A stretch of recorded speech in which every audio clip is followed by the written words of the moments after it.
Hello children, welcome to my class. This is next part of giving tree. Okay, so let's start next part of a giving tree. And after a long time the young man came back again. Now he was an old man but the tree recognized him. फिर बहुत लंबे समय के बाद वो young man, जो छोटा बच्चा यंग मैन हो गया था, शादी हो गई थी, उसके बच्चे हो गए थे, वो फिर लौट के आया बहुत दिनों के बाद, है ना, बहुत समय के बाद।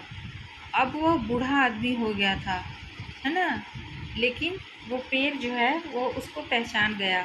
ट्री बोला, I am sorry friend but I have nothing left to give you.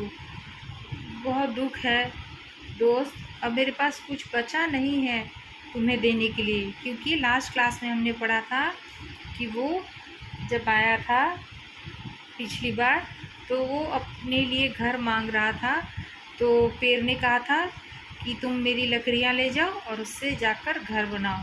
तो उस लड़के ने, है ना, क्या किया था कि पूरे पेड़ को काट दिया था, सिर्फ ठूंठ बच गया था। तो इसीलिए जब वो बूढ़ा आदमी लौट के आता है तो ये पहचान लेता है पेड़ और बोलता है, मेरे पास कुछ नहीं बचा तुम्हें देने को।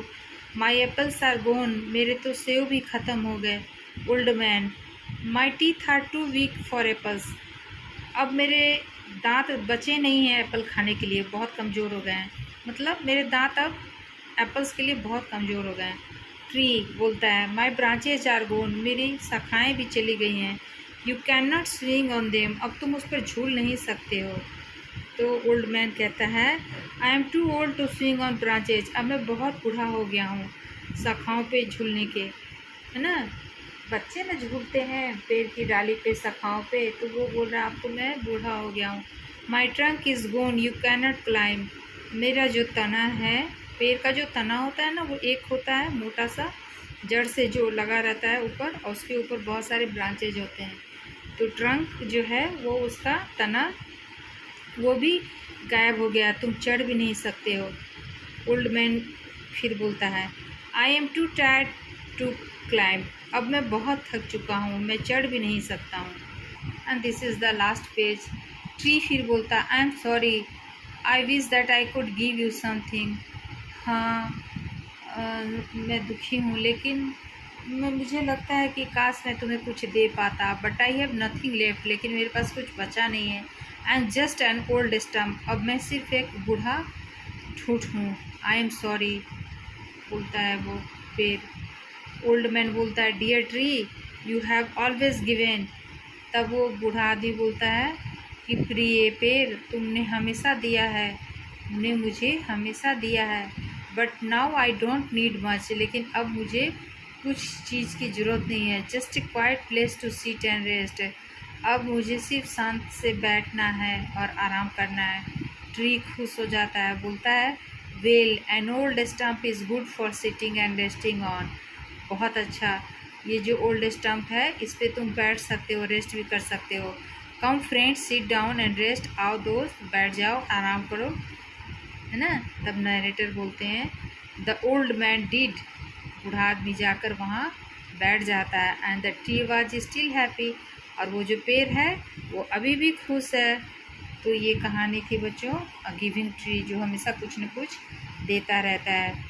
अब देखिए न्यू वर्ड्स हैं, आप अगर इसका मीनिंग लिखना चाहते हैं तो लिख सकते हैं। स्विंग यानी झूला, झूला। डिलीशियस यानी स्वादिष्ट। प्लक मीन्स तोड़ना, प्लक मीन्स तोड़ना। ट्रिप, किसी यात्रा पे जाते हैं ना, उसको ट्रिप कहते हैं। सेल, कहीं पे पानी में यात्रा करने को सेल। स्टम्प, जो ठूंठ हो जाता है ना पेड़, जैसे ये पेड़ है ना, ये कट के ठूंठ बन गया है, इसको स्टम्प कहते हैं। रिकॉग्नाइज्ड यानी पहचाना, रिकॉग्नाइज्ड यानी पहचाना। तो ये कहानी द गिविंग ट्री से लिया गया है बाय सेल सिल्वरस्टीन के द्वारा। ठीक है बच्चों, ये कहानी थी। Now come to the question answer. Okay, so these are your word meanings. If you want to write, please write it. Okay,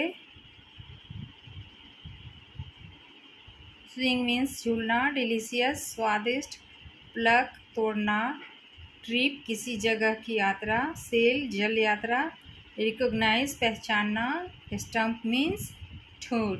now come to the question answer page. So this is your first question. How did the boy enjoy the company of the tree? The boy used to climb up the trunk of the tree and swing from its branches. कैसे enjoy करता था बच्चा पेड़ के साथ को? वो बच्चा जो था वो पेड़ के तना पे चढ़ जाता था और उस पर झूला झूलता था उसकी डालियों पे। Whenever he tired he use to eat delicious apples of the trees. और जब वो थक जाता था तो वो पेड़ के स्वादिष्ट एप्पल यानी सेब को खाया करता था। Now question number 2, how did the tree help the boy earn money? तो उस पेड़ ने बच्चे को पैसे कमाने में कैसे मदद किया? The tree asked the boy to pluck all its apple. Tree ने कहा, पेड़ ने कहा बच्चे को कि सारे एप्पल्स को तोड़ लो, sell them in the market to earn money, और इसको मार्केट में बेच दो, इससे पैसे आएंगे। तो इस तरीके से पेड़ ने पैसे कमाने में मदद किए। What did the boy make with the branches of the tree? बच्चे ने पेड़ की शाखाओं के साथ क्या किया? डालियों के साथ। The boy built a house with the branches of the tree. तो लड़के ने पेड़ के डालियों से अपना घर बनाया। Now question number 4, what did the boy make with the trunk of the tree? लड़के ने पेड़ की तना से क्या किया? The boy built A boat with the trunk of the tree.